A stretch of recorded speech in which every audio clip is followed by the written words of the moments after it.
Namo Vishnupadaya Krishna Pristhaya Bhutale Srimate Bhaktivedanta Swami Niti Namine Namaste Saraswati Deve Gauravani Pracharine Nirvishesha Shunnavadi Paschata Deshatarine Shri Krishna Chaitanya Prabhu Nityananda Shri Advaita Gadadhar Shivasadi Gaur Bhakta Vrinda Hare Krishna Krishna Krishna Hare Hare Hare Rama, Rama Rama, Hare Hare.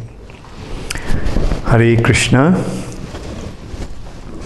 I hope all of you are happily situated wherever you are in your lockdown condition.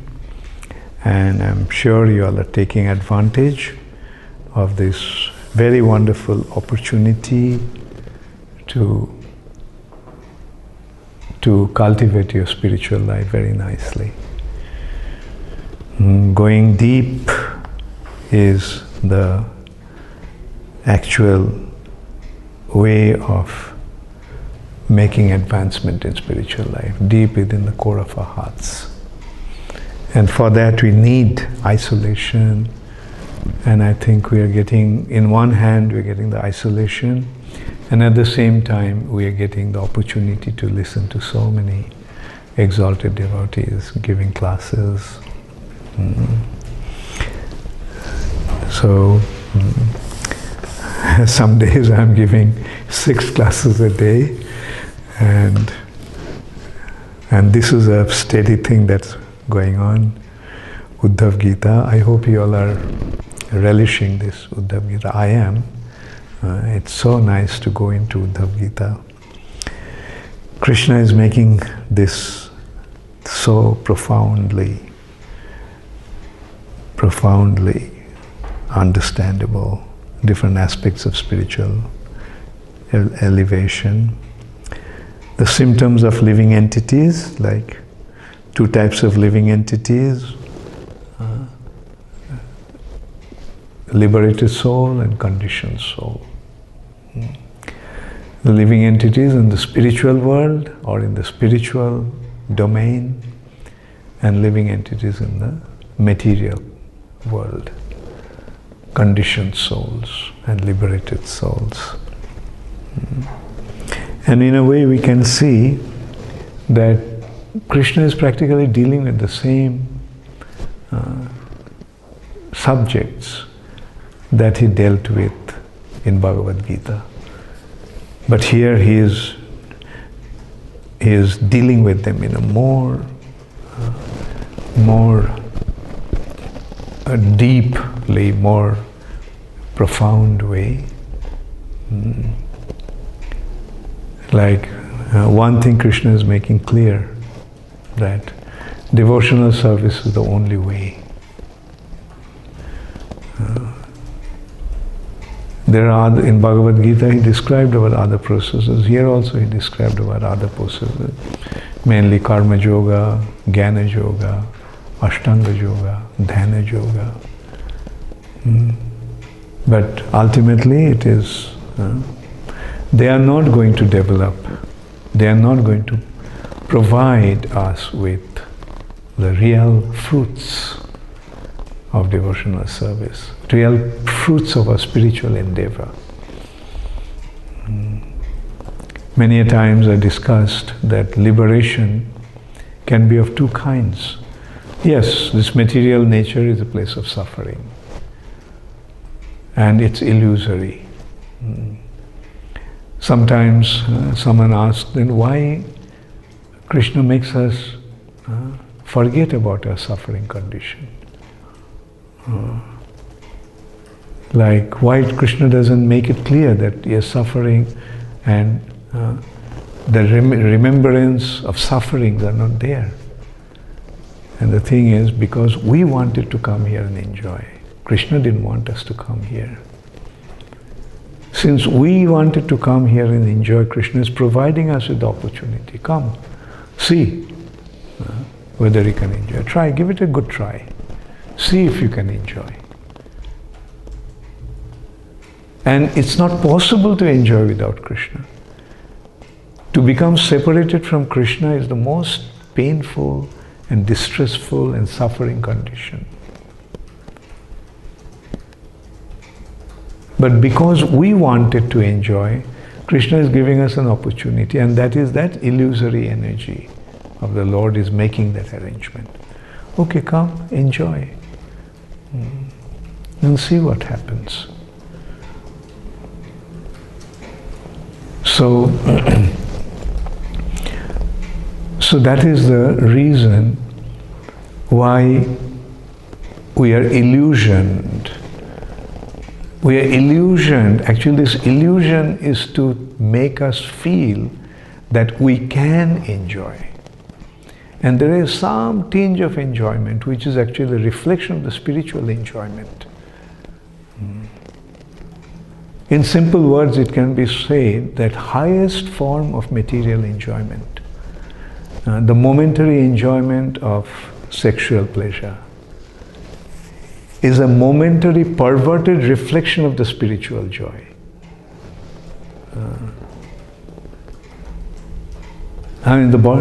In simple words, that is the state of affairs in the material nature. Otherwise, all suffering, it's suffering, it's suffering. But the suffering appears to be enjoyment. The perverted reflection,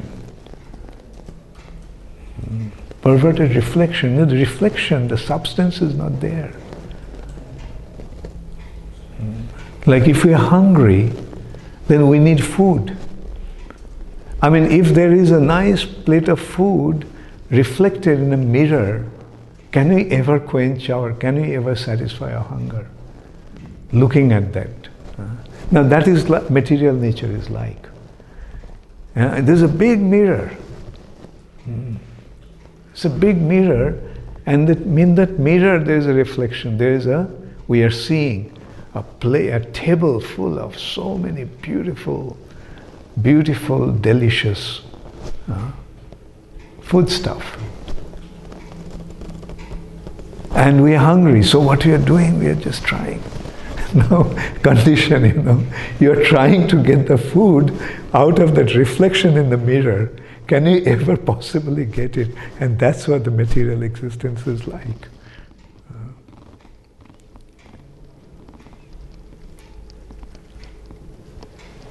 And then, sometimes there is like some feeling that, well, I got it. A momentary feeling like that, through that reflection. And the sexual pleasure is like that. That momentary reflection, thinking that yes, I got it. But it doesn't satisfy our hunger. But what will an intelligent person do? Just consider, everybody in this material nature is struggling to get the food out of that reflection in the mirror. But it's just a piece of glass carrying that reflection. No matter how much you try, can you possibly ever get the food to quench to satisfy your hunger? But then a Vaishnava comes, a pure devotee comes and says, look, that's only a reflection. Actually, it's a mirror, and in the mirror you're seeing the reflection. Turn your face. The food is there. Since the reflection is there, then the substance must be there. The real thing must be there. But it's not there, it's there. So turn your face. And that is what one has to do. Give up all these endeavors, all these efforts to enjoy in this material nature. Turn, just leave that behind. That's a reflection. I'll never be satisfied endeavoring to get what we want from there. So let's just turn. And then we turn around and then we see, yes, in reality there are all these delicious food placed on this wonderful table. And eat as much as you want.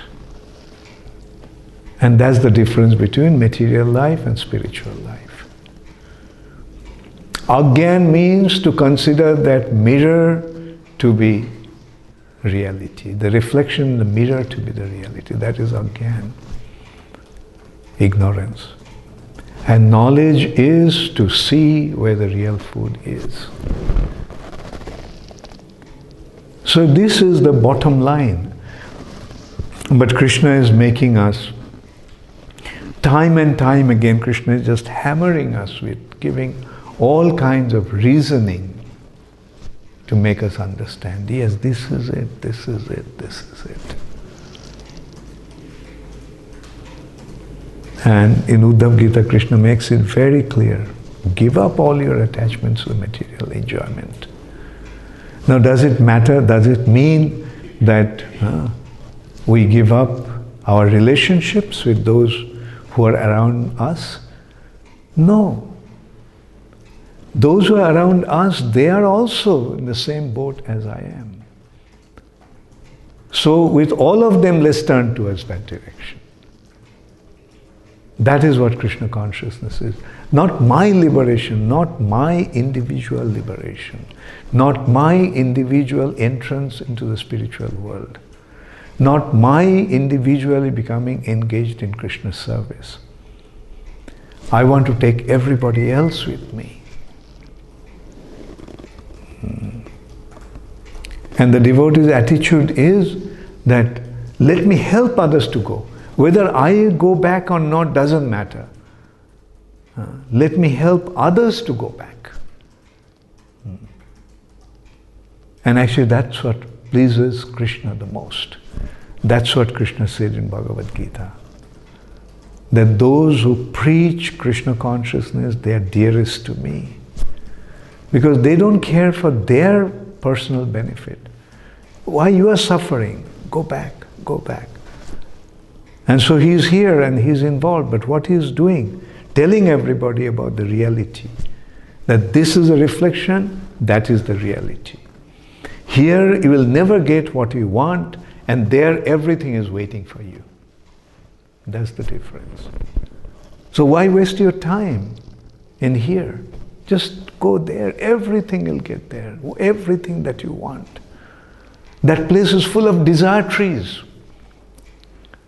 All your desires will be fulfilled. You simply have to desire. Whatever you desire, you'll get. But you have to turn your face in that direction. So that is what Krishna is telling us through Bhagavad Gita, through Uddhava Gita, through all that he is, and through his own pastimes. He is just making that same point, trying to make us understand this simple truth. A person is considered to be completely liberated from the gross and subtle material bodies when all the functions of his vital energy, senses, mind and intelligence are performed without material desire. So simple, simply Krishna is making that point. A person is considered to be completely liberated from the gross and subtle material bodies. Why gross and subtle material bodies? Because these are the two bondage. With these two bodies we are tied down to this material nature. Therefore, to be liberated means to become free from the bondage of the gross and subtle body. When all the functions of his vital energy, senses, mind and intelligence are performed without material desire. So, anything pertaining to the body, senses, mind, intelligence, these are all the parts of or functions of these two bodies. Senses are the activities of the gross body. Mind and intelligence, the function of the subtle body. So all the functions of these vital energy, senses, mind and intelligence are performed without material desire. So, without material desire, how can anyone be without desire? But as Krishna is pointing out, without material desire. Then what does it mean? Without material desire means they're functioning for spiritual desire. Such a person, although situated within the body, is not entangled. That person, although he is situated in the body, within the body, he is not entangled in the material nature. That stage is called Jivan Mukta stage or Sarup Siddhi. Iha Yasya Harer Dasye Karmana Manasha Gira Nikhilasyapi Avasthasu Jivan Mukta Sa Uchyate. Jivan Mukta means he is within this body, he is in this body, but he is liberated. This body, gross and subtle body, is not binding act, nor satisfied when worshipped, is actually intelligent. So, that is a state in the mode of goodness. In the mode of goodness, one is not affected. In the mode of passion, he becomes affected. Like, this example I gave also earlier, like how one acts in different modes. A person, while crossing the road, gets hit by a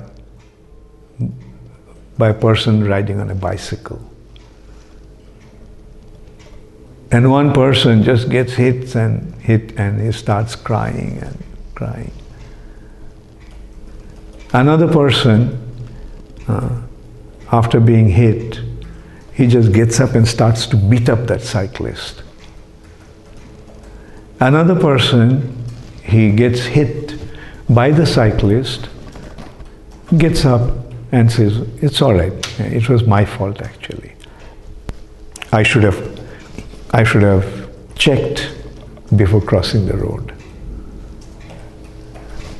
So the first one is mode of ignorance. Second one is mode of passion. Third one is mode of goodness. So that's what Krishna is saying.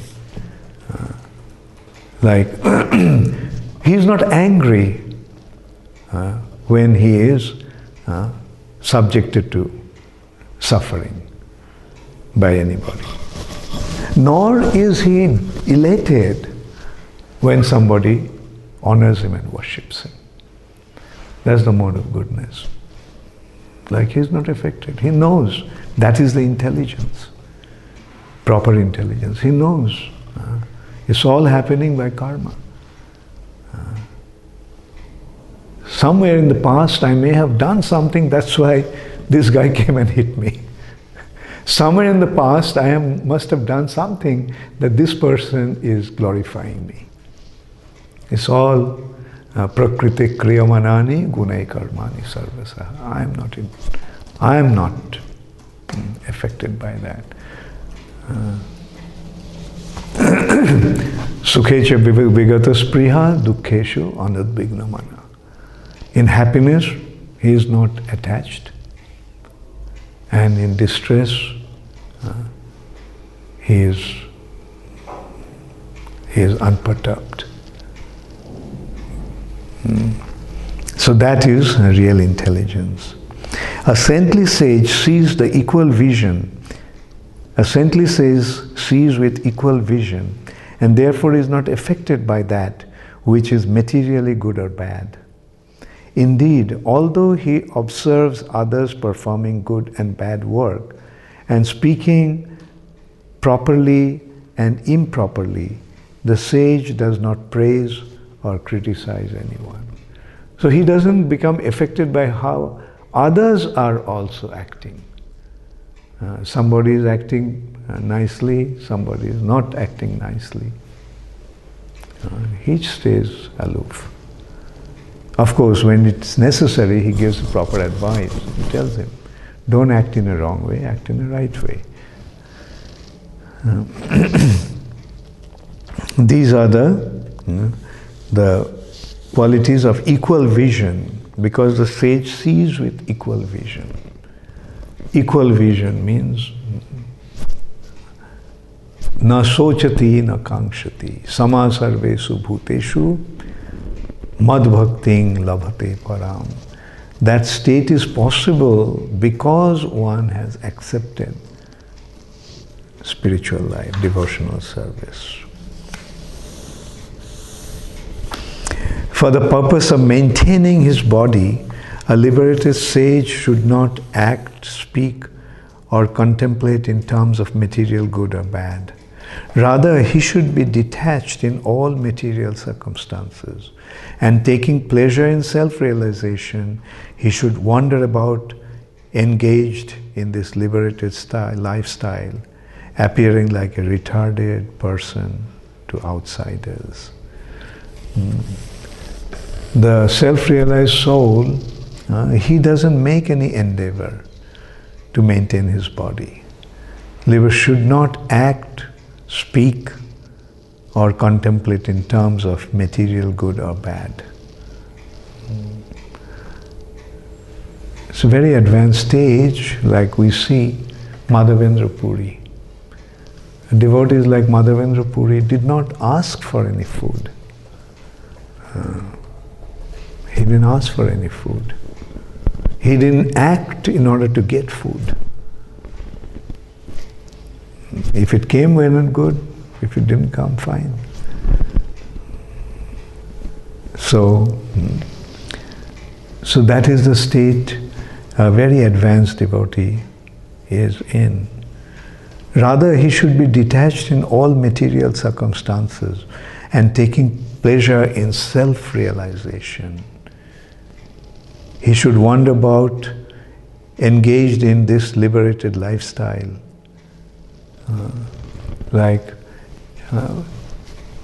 Again, we go back to that point. A pure devotee doesn't derive joy from external objects of the senses. He derives his joy from Atmaramascha Munayo. Nirgrantha, they are free from all attachments. So we are seeing these are the practical examples of what Krishna is telling here. Yes, there are people like that. Madhavendra Puri is one. Rishabdev.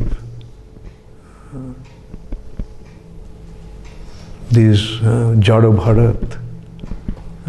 Jada Bharat is another beautiful example for that.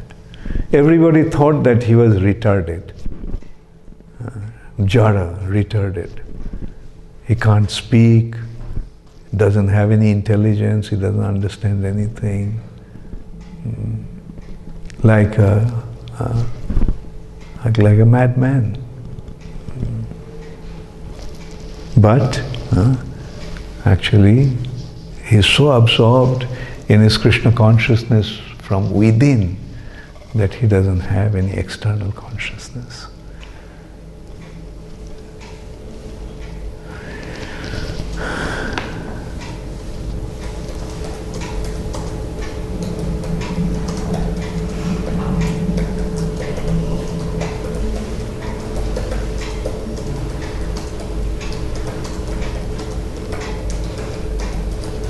Thank you. All glories to Srila Prabhupada. So yesterday's, let's see. Ranjit Krishna Das, West Bengal. Ishwari Radhika Dasi, West Bengal. Dia, Mauritius. Radhika Biani, Sikar. Then, with 93% accuracy, in second position, this time only one person, with 93% accuracy, that is Mukta Purush Das from Surat. And with 96% accuracy, in first position, also just one devotee, Satvik Saraf from Surat. Very good. Thank you. Satvik is... So, now the question is from, one question is from Parameshwari Radhika Dasi, Gurugram. Guru Maharaj has stated in Bhagavad Gita that what we are doing is sakam karma until we reach the pure devotion. As practitioners, despite having the information about it, we have some expectation from life, and sometimes they manifest in our prayers to Krishna. Are these fruitive activities? Let me see, Parameshwari, your question. That until we come to the pure devotional platform, our activities are sakam karma. As practitioners, despite having the information about it, we have some expectations from life, and sometimes they manifest in our prayers to Krishna. Okay, yes, Parameshwari, Radhika. So, you see, Krishna consciousness or spiritual advancement is a very natural process. It's not artificial thing, it will happen. As the spirit soul makes advancement, meaning as the spirit soul becomes attached to Krishna, the detachment to the material nature will happen. So until we develop that attachment to Krishna, then yes, material desires will be there. We will want to do things, especially say, as you're saying, like when you're in householder life, sometimes you desire something and you may pray to Krishna. It's fine. You desire, you get it, but then offer the results to Krishna. That is sakam karma or karma yoga. You are acting with your own purpose, but offering the results to Krishna. So that is fine. And Prabhupada also said, like if you want something, yes, you can ask Krishna. Yes, why not? If you want something, and then leave it up to Krishna. Like a child may ask the parents for something, and then the parents will see if it is good for the child, the parents will give it. But if it's bad for the child, then parents won't give it. So child doesn't know what to want, and he wants whatever he wants.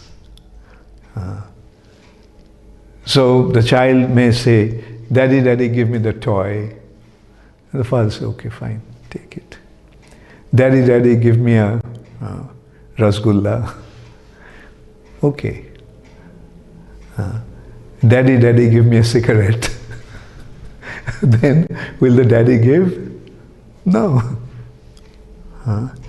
The child may see that the others are smoking cigarettes, and he may say, "Well, I also want a cigarette." But will the parents give that? No. So similarly, leave it. You desire, ask for that to Krishna, and leave it up to Krishna. So you can desire in this way, because you are not a child, you are a grown-up person, that you can desire, Krishna, if you feel that it will be good for me, then please give me that. So that is the way to ask Krishna. I leave it up to you. I was wanting, but I leave it up to you. If you feel that I should have it, then please.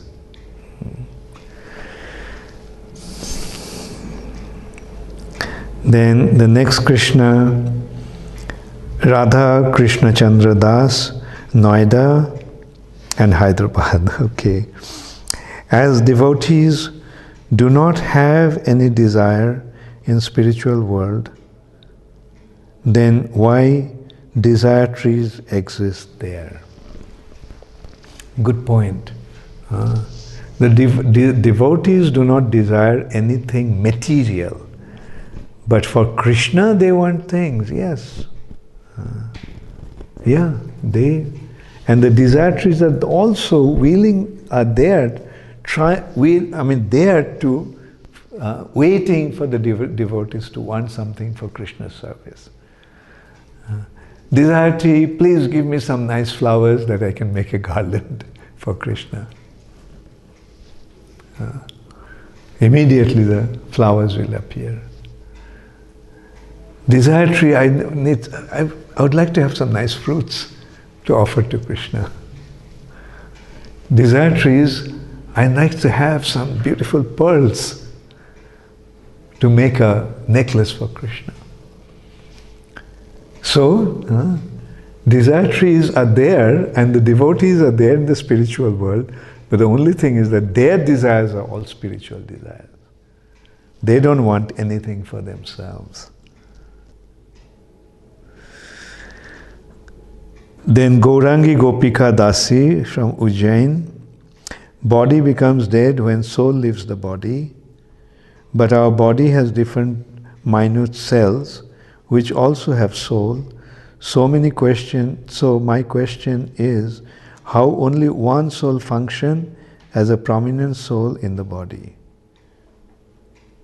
When it leaves the body, body becomes dead. Yes.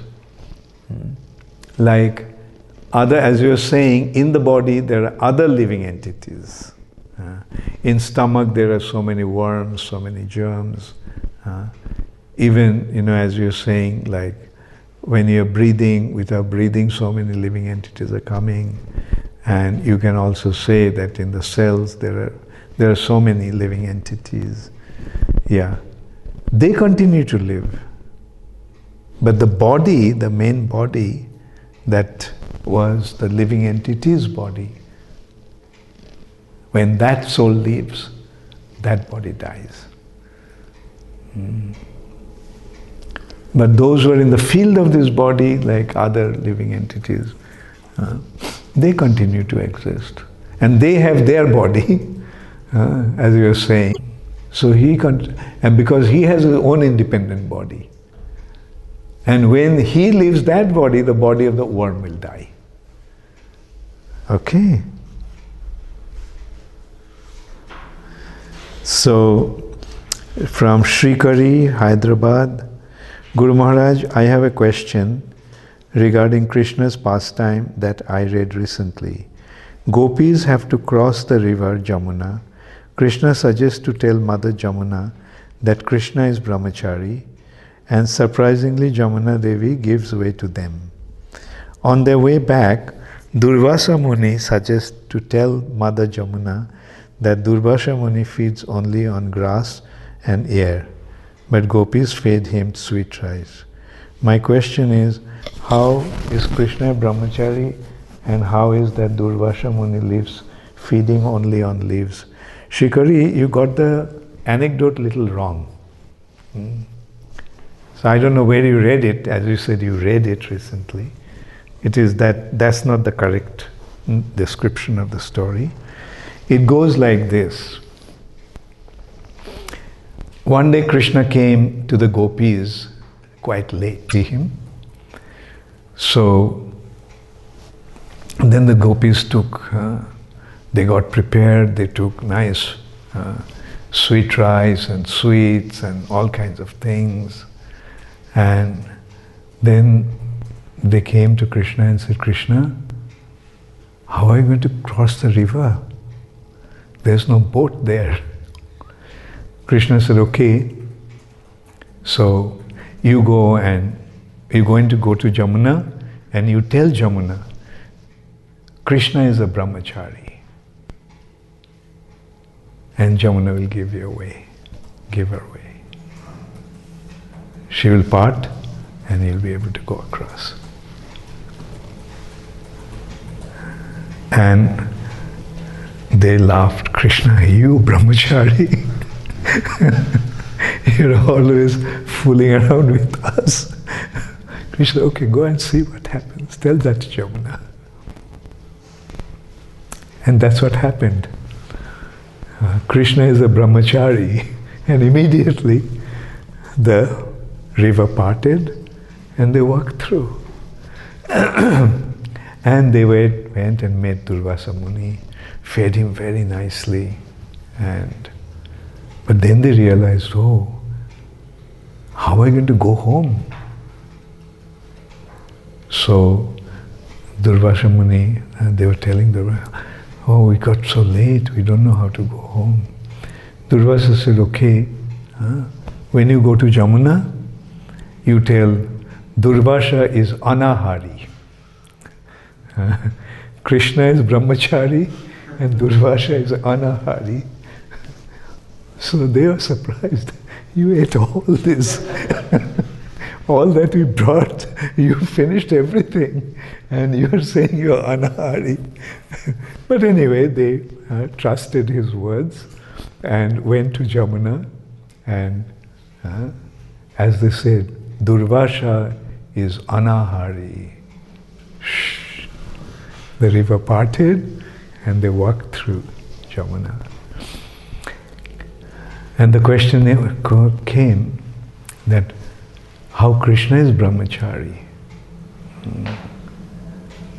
You know, when he is always surrounded by women, and in the dead of the night he is calling out the women and dancing with them. So that act of Krishna is completely transcendental. It doesn't have any tinge of material desire for sense gratification, sense enjoyment. That's one consideration. And brahmachari, one is situated in Brahman. So Krishna is the source of Brahmajyoti. So naturally he is the best of the brahmacharis. And Durvasa is anahari because they offered and Durvasa took it. He didn't take it for his sense gratification. Durvasa just subsists on durva grass. But because they brought all the food stuff for him, he said, okay, if you want to feed me, fine. You know. So Durvasa did not eat for his own sense gratification. So you got the story, Shikari. Leelanath Das from Delhi. Why sometimes bad things happen with devotees? Is it our past reaction? But devotees are engaged in Krishna's service. So how is it possible? Yes, bad things never happen to the devotees. Whatever happens to the devotees is simply due to Krishna's arrangement, therefore nothing can be bad for a devotee. But Krishna will do things simply to make him more fixed up in Krishna consciousness, or sometimes Krishna burns a big karmic reaction in a small touch. For example, somebody's whole hand was supposed to get chopped off, and he gets a little cut in his finger. So if you look at it, he got a cut on his finger, but actual reaction was meant to be his whole hand to get chopped off. Is it a bad thing that he got a little cut? So in this way, Krishna sometimes, with a small little touch, he burns out the karma of the devotees. Therefore, a devotee never sees them as bad happenings, but he sees that it's Krishna's divine arrangement, that it happened this way. So, okay, Leelanath. So, thank you very much. All glories to Srila Prabhupada. So now I hand it over to Bhakti Prem Maharaj.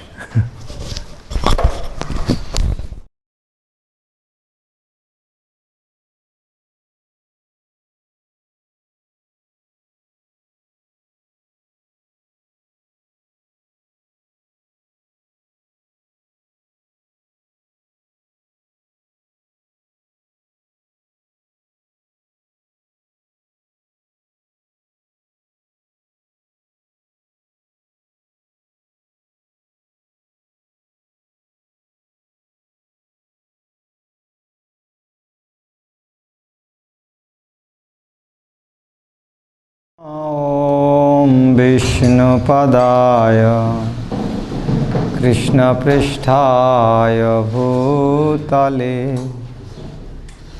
श्रीमते भक्तिवेदान्त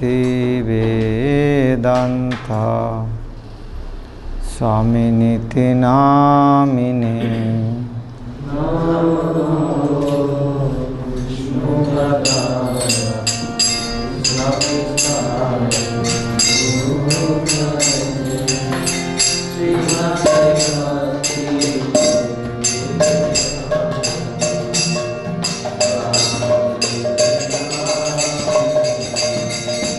नमस्ते सरस्वती देवी गौरवान्तारिणे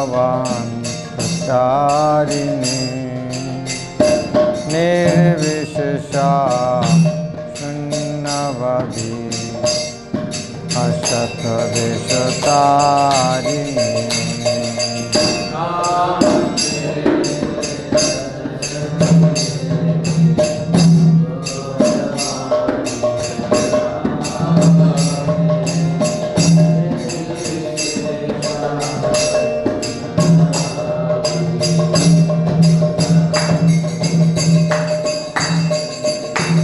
जय श्री कृष्ण चैतन्य प्रभु नित्यानंद श्री अद्वैत गदाधर श्रीवासदि गौर भक्तवृंद।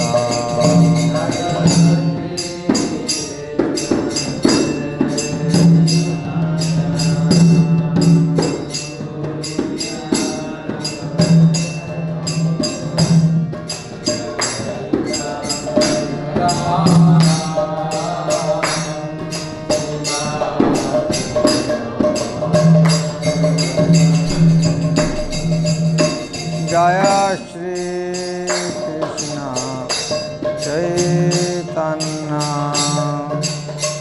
प्रभु नित्यानंद श्री अद्वैत गदाधर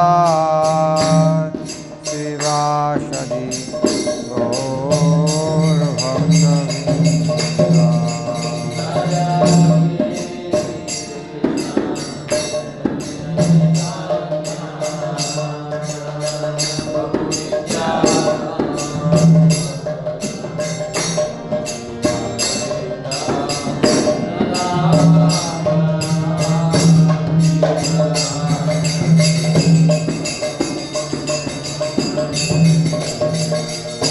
जय श्री कृष्ण चैतन्य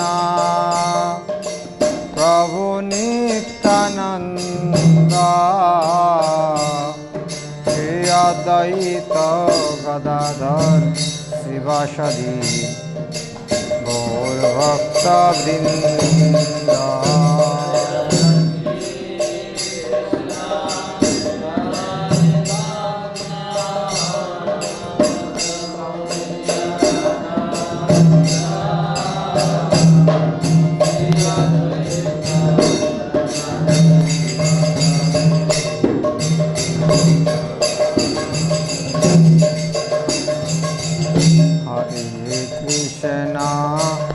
हरे कृष्णा कृष्णा कृष्णा हरे हरे हरे राम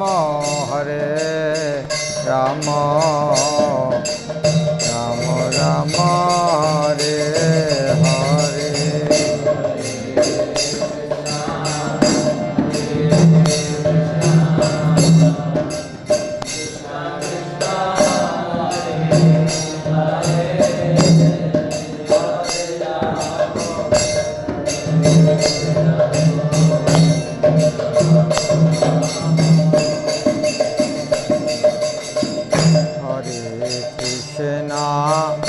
हरे Krishna Krishna Krishna Hare Hare Hare Ram Rama Rama Rama Hare Hare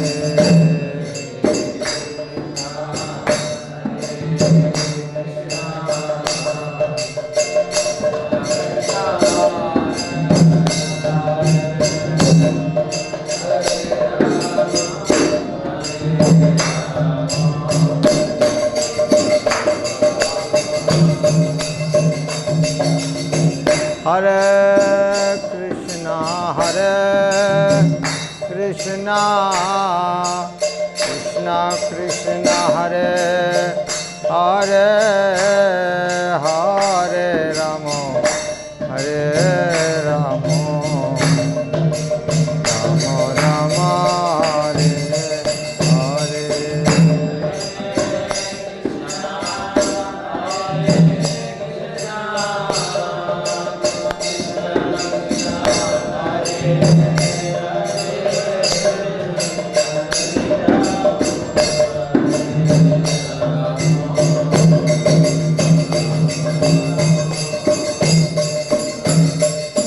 Hare Hare Krishna Krishna Krishna Hare Hare Hare Rama Hare Rama Rama Rama Hare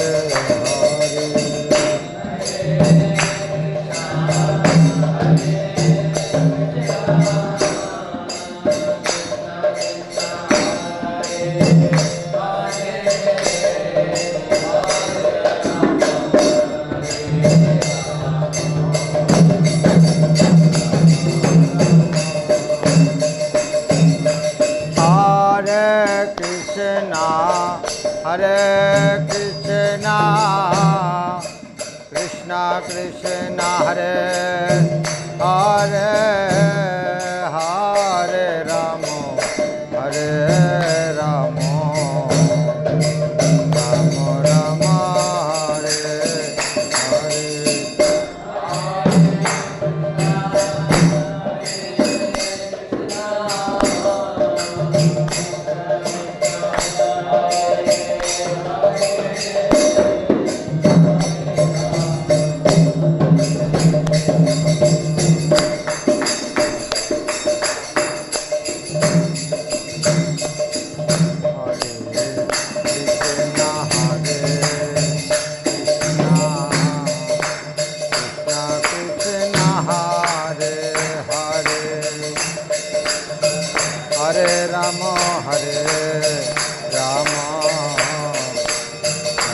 Rama Hare Hare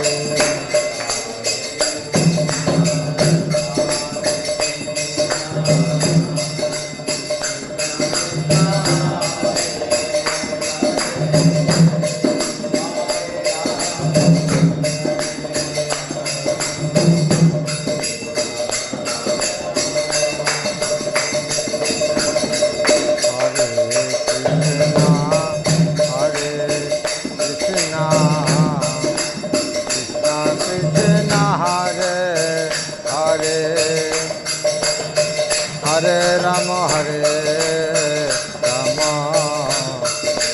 Rama Rama Hare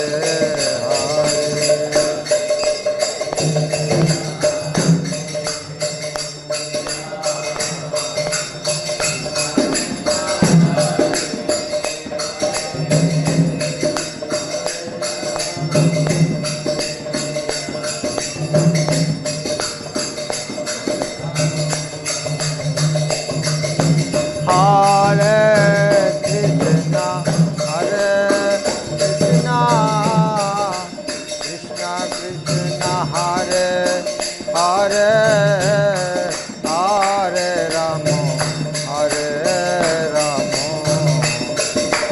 Rama Rama Hare Hare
Sripad Paramhamsa Parivrajagacharya Ashtatara Shata Shishimad Avai Charanarvinda Bhakti Vedanta Swami Srila Prabhupada ki Ananta Koti Gaur Bhakta Vrinda ki Kali Jug Jagatam Harinam Sankirtan ki Savid Gaur Bhakta Vrinda ki Gaur Premananda. All glories to the assembled devotees, all glories to Shri Guru and Gauranga, all glories to Srila Prabhupada. Namo Krishna.